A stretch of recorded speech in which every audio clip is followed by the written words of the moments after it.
Hello guys, welcome to FutureSoft YouTube channel. Today Windows 11 has been officially released for everyone. But many of people have a doubt about how to update my Windows 10 to Windows 11. So I'm going to show you how to update your Windows 10 PC to genuine Windows 11. First of all, you should have genuine Windows 10 license.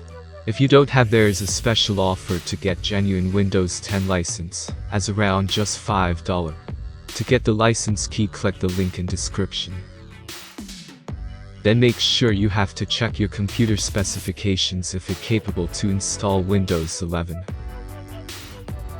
To check if Windows 11 is compatible with your computer, you have to download PC Health Check application. Link is in description.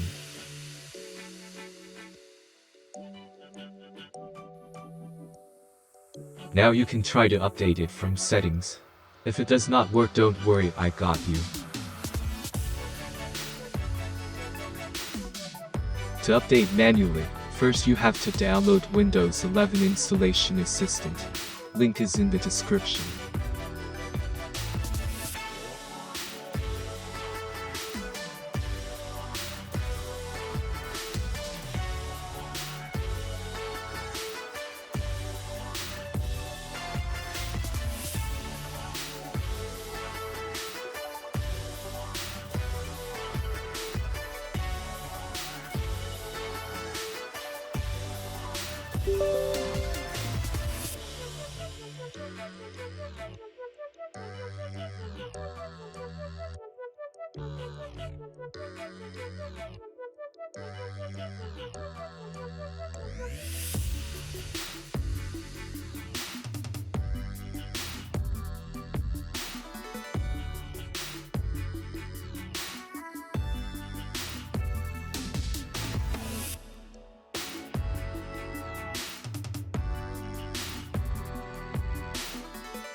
Click Restart and you have successfully updated your system.